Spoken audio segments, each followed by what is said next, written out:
ಸಾರು ನೋಡಿ ಎಣ್ಣೆ ಬಿಟ್ಟಿದೆ. ನಮಸ್ತೆ, TRP ಇಂಡಿಯನ್ ಕಿಚನ್ಗೆ ಸ್ವಾಗತ.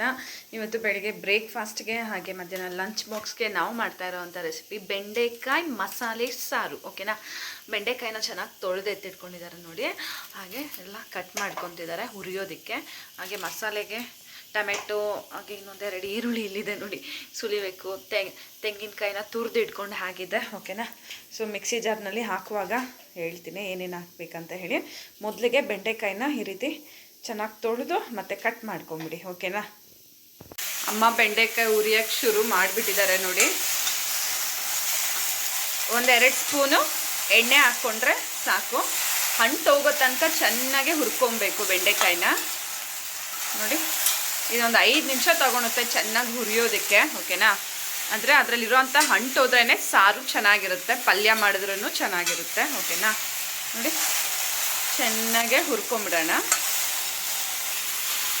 ಹಾಗೆ ಮಸಾಲೆಗೆ ತೆಂಗಿನಕಾಯಿ ತುರ್ಕೊಂಡಾಗಿದೆ, ಟೊಮೆಟೊ, ಈರುಳ್ಳಿ, ಕೊತ್ತಂಬರಿ ಸೊಪ್ಪು ಇಷ್ಟನ್ನು ರುಬ್ಕೊಂಬಿಡೋಣ. ಓಕೆನಾ, ಅಮ್ಮ ಇನ್ನೂ ಬೆಂಡೆಕಾಯಿ ಉರಿತಾ ಇದ್ದಾರೆ. ಅಷ್ಟರಲ್ಲಿ ಮಿಕ್ಸಿ ಜಾರ್ಗೆ ಹಾಕಿ ಮಸಾಲೆ ರುಬ್ಕೊಂಬಿಡೋಣ ಅಂತ ಎಲ್ಲ ಹಾಕ್ತಿದ್ದಾರೆ ನೋಡಿ. ತೆಂಗಿನಕಾಯಿ,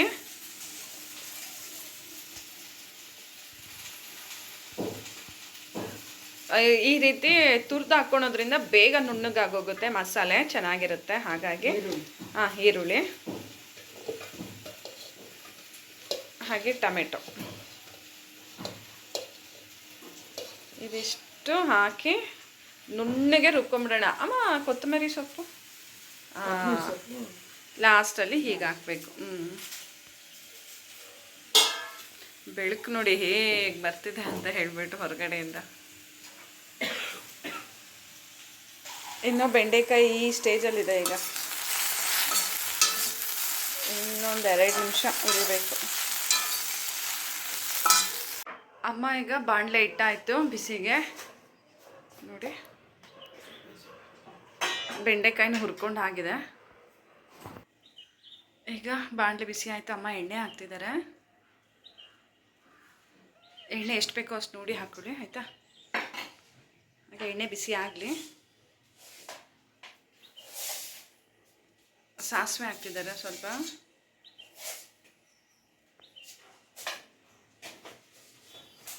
ಹಾಗೆ ಸ್ವಲ್ಪ ಮೆಂತ್ಯ ಕಾಳು, ಒಂದು 10 ಕಾಳು ಬಿದ್ದರೆ ಸಾಕು, ಜಾಸ್ತಿ ಹಾಕ್ಬಿಡಿ.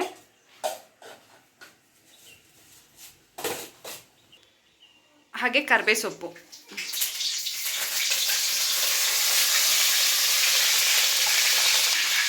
ಬೆಂಡೆಕಾಯಿ ಹಾಕ್ತಿದ್ದಾರೆ ಈಗ.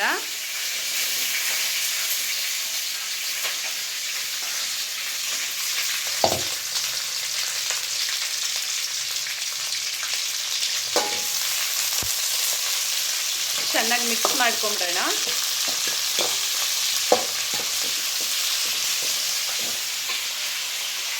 ಹಾಗೆ ಈಗ ನಾವು ರುಬ್ಬಿ ಎತ್ತಿಟ್ಕೊಂಡಿರೋ ಅಂಥ ಮಸಾಲೆನ ಇದರಲ್ಲಿ ಹಾಕೋಣ. ಓಕೆನಾ,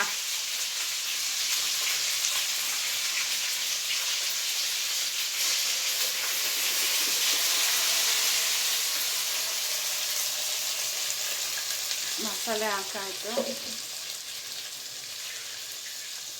ಎಷ್ಟು ಗಟ್ಟಿ ಬೇಕೋ ಅಷ್ಟು ಗಟ್ಟಿ ಮಾಡ್ಕೊಳ್ಳಿ. ಓಕೆನಾ, ತೀರಾ ತೆಳು ಮಾಡೋಕ್ಕೆ ಹೋಗ್ಬಿಡಿ. ಒಂದು ಸ್ವಲ್ಪ ಗಟ್ಟಿಯಾಗಿರಲಿ.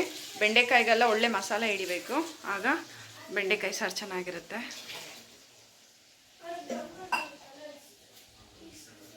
ಹಾಗೆ ನಾನು ಹೇಳೋ ರೀತಿ ನಮ್ಮ ಝೊಮೊಟೊ ಕಿಚನ್ನು ಆನ್ ಇರುತ್ತೆ. ಓಕೆನಾ, TRP ಇಂಡಿಯನ್ ಕಿಚನು. ಸೊ ನಾಷ್ಟಾ, ಬ್ರೇಕ್ಫಾಸ್ಟು, ಲಂಚು, ಡಿನ್ನರು ಅದರಲ್ಲಿ ಸಿಗುತ್ತೆ. ಹಾಗೆ ಇವತ್ತು ಮೀಲ್ಗೆ ಈ ಸಾಂಬಾರನ್ನ ಇಡ್ತಾ ಇದ್ದೀನಿ. ಒಂದು ಸ್ವಲ್ಪ ಅರಿಶಿನ ಪುಡಿ ಹಾಕಿದ್ದಾರೆ ನೋಡಿ. ಬೆಂಡೆಕಾಯಿ ಸಾರು ಹಾಗೆ ಅನ್ನ ಇರುತ್ತೆ, ಹಾಗೆ ಫ್ರೈಸ್ ಇರುತ್ತೆ, ಬಜ್ಜಿ, ಬೋಂಡ ಎಲ್ಲ ಇದೆ. ಓಕೆನಾ, ಒಂದ್ಸತಿ ಹೋಗಿ ನೋಡಿ. ಹತ್ರದಲ್ಲಿರೋರು ಯಾರಾದರೂ ಇದ್ದರೆ ನಿಮಗೆ ಬುಕ್ ಮಾಡ್ಕೋಬೋದು ನೀವು. ಹಾಗೆ ಧನಿಯಾ ಪುಡಿ ಅಲ್ಲ ಸಾಂಬಾರು ಪುಡಿ, ಸಾಂಬಾರು ಪುಡಿ ಎತ್ತಾ ಇದ್ದಾರೆ.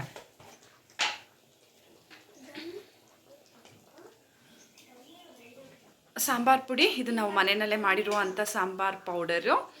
ಓಕೆನಾ, ಇದರಲ್ಲಿ ಜೀರಿಗೆ, ಮೆಣಸು ಎಲ್ಲ ಇರುತ್ತೆ. ಆಲ್ರೆಡಿ ನಮ್ಮ ಚಾನಲಲ್ಲಿ ಇದರದ್ದು ರೆಸಿಪಿ ಅಪ್ಲೋಡ್ ಮಾಡಿದ್ದೀನಿ, ಯಾರಾದರೂ ನೋಡಿಲ್ಲ ಅಂದರೆ ನೋಡಿ, ಆಯಿತಾ. ಸಾಂಬಾರು ಪುಡಿ ರೆಸಿಪಿ. ಹಾಗೆ ಖಾರಕ್ಕೆ ಒಂದು ಸ್ವಲ್ಪ ಖಾರದ ಪುಡಿ ಹಾಕ್ತಿದ್ದಾರೆ.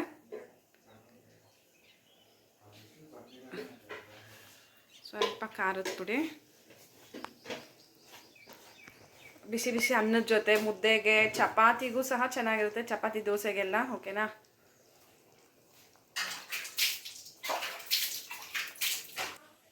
ಈಗ ಮಿಕ್ಸ್ ಮಾಡ್ತಿದ್ದಾರೆ, ಹಾಗೆ ನೀರು ಹಾಕ್ತಿದ್ದಾರೆ. ನೀರು ನೋಡಿ ಹಾಕ್ಕೊಡಿ ಎಷ್ಟು ಬೇಕೋ ಅಷ್ಟು.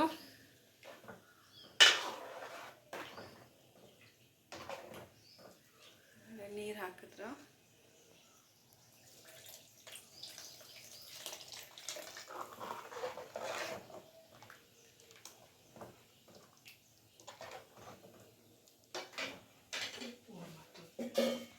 ಉಪ್ಪು ಹಾಕ್ಬೇಕೀಗ, ರುಚಿಗೆ ತಕ್ಕಷ್ಟು ಉಪ್ಪು.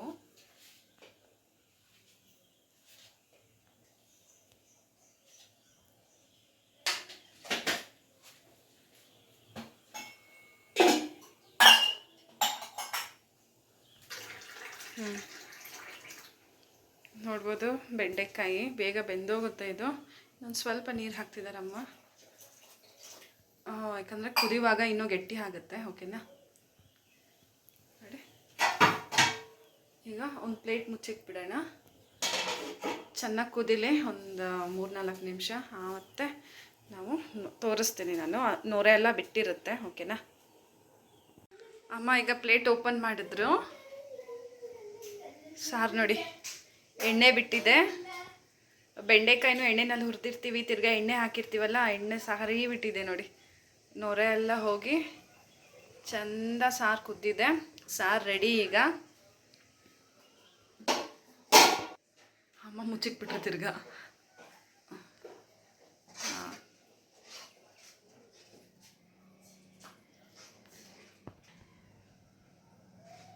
ರುಚಿಯಾದ ಬೆಂಡೆಕಾಯಿ ಸಾರು ರೆಡಿ.